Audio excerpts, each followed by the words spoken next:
Microsoft এক্সেলে কিভাবে এরকম data entry form তৈরি করবেন। যেমন আমি এখানে যদি এখন সিরিয়াল নাম্বার লিখি, টু নেম যদি লিখি আমি তানিশা, এবং গ্রাম যদি লিখি আমি সাভার, তারপরে থানাও যদি লিখি আমি সাভার, এবং ডিস্ট্রিক্ট যদি লিখি আমি ঢাকা, এবং এন্টার দিলাম। দেখুন খুব সুন্দরভাবে কিন্তু ডাটাটা টেবিলে এন্ট্রি হয়ে গেল।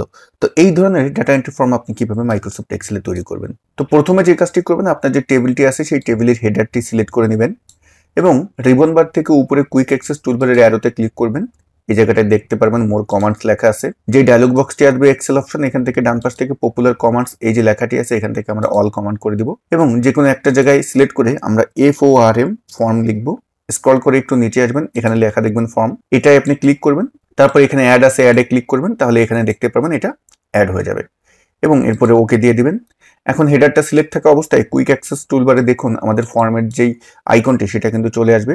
জাস্ট এটা একটা ক্লিক করবেন, একটু ওয়ার্নিং দিবে, ওকেতে ক্লিক করবেন।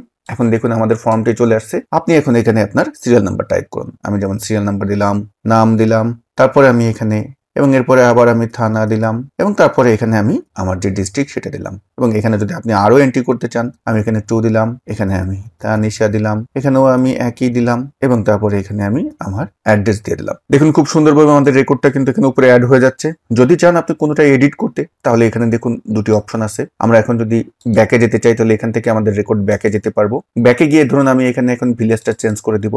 যেমন এখানে যদি আমি ভিলেজটা দিয়ে দিই, দেখুন আমি কিন্তু ভিলেজ চেঞ্জ করে দিলাম এবং আপনি যদি এন্টার দেন আপনার রেকর্ড কিন্তু চেঞ্জ হয়ে যাবে। পাশাপাশি এখানে কিন্তু আপনি ডিলিট করতে পারবেন, নিউ নিতে পারবেন এবং আরো অনেক অপশন আছে। তো আপনাদের কাছে এই ফর্মটি কেমন লাগে কমেন্ট করে জানাবেন। আমার কাছে মনে হয় এই ফর্মটি বাদে আমরা টেবিলে টাইপ করলে মনে হয় আরো দ্রুত টাইপ করতে পারবো। তারপরে যেহেতু এক্সেল এই অপশনটি আছে আপনাদের সাথে বিষয়টি শেয়ার করলাম।